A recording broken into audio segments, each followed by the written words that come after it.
لان كاين ما كاين جماعات كاين تما الفوضى ما عاد يعزانين راه كيتمشاو غير بالفاتحه منين كيصليو، لان ما كان المخازنيه ما كان الدرك وضربتونا كتسيفتونا. هذيك التكسوات هذيك ميمون نتيراو اللي كيحكم هنا بحال ننتخبوا عليه، لان كيعيط للدرك كيعطي النمره ديال السياره راه هذه هزت العائله والله البحاره للمرسى وكيشدوا هاد الدرك.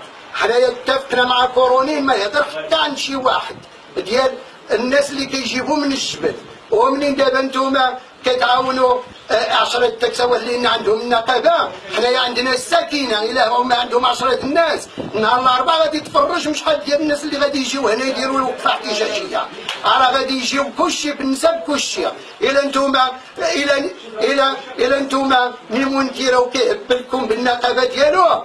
محمد السادس ملي كيمشي للعلم القرويه ولا المجالس الحضاريه قبل ما يوصل الاعيان كيوقف السياره ديالو كيسلم على المساكين وعلى المعوقين كيقول للحكومه ديالو اللي كندير ديروها.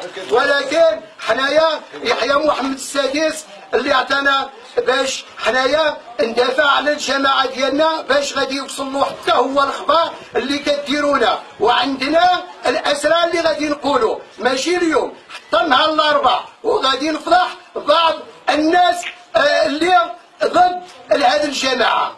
حنايا ما كان لا هادي ولا هاديه، حنايا كنبكي، حنايا ما نسمحش في السكينه ديالنا. ما عاد درنا معكم 4 ديال الاجتماعات كتوعدونا غادي تصيفطوا. حنايا ما نشوف المخازنيه حتى يجي القايد، والنهار السوق ما كانش المخازنيه، النهار اللي كيعمر البحر في الصيف ما كانش المخازنيه وما كانش الدرك. كتوقع لك سيده كنعيط للدرك ما كيوصلوش على 2 سوايع، ولا يقول لك سمح ليهم كيدافعون على التكسوات. دايما المسكين اللي كياكل. جاوبنا شحال ديال الاحصاء ديال السيارات اللي شديتو بالعائلات، بنادم هز خوه والمراه ديالو راه في الحجز في الافواريه.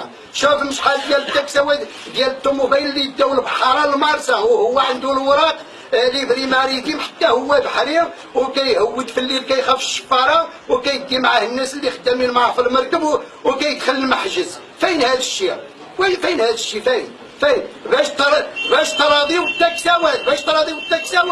راضي التاكسي.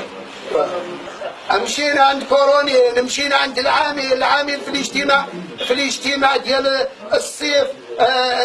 انا درت التدخل ديالي على الامان على المخزنيه وعلى الدرك. دابا حنايا كيجيو المفسدات دابا رمضان كيجيو هنا الفاسدات الغابه ما كاينش اللي يهضر عندهم. البارح سكرانين شكون اللي غادي يشدوه؟ واش يمشيو السكان باش تمشي تحكم عليهم المحكمه؟ علاش غادي في النهار السبت توقع الفوضى في البحر وكاين الموتورات كيديروها الرمله على الناس على العائلات كيمشي بالموتور كيجبر له بنتو. اش نتوما كتشوفوا في المناكير وما كديروا والو ولا هادي. اسيدي حنايا الجماعه ديالنا شوف خاص نشوف هنا الامن هنا من اليوم. خاص نشوف مخازنيه نشوف الدرك الا عندهم المقر في بنيشيكا خاص الطافات دائما تكون هنا ما تبعدش منا بحال اللي كيديروا في جهات اخرين. بغاو يديروا هنا المقر، حنايا مستعدين نعطي لهم المقر. عندنا الموافقه من القائد الاعلى ديال الدارات باش يبنيو هنا ما بناوش هنا. كتقولوا لنا هذه المنطقه حساسيه حنايا باذن الله الفاتحه صافي كتمشى هذا الشباب. ما كان والو.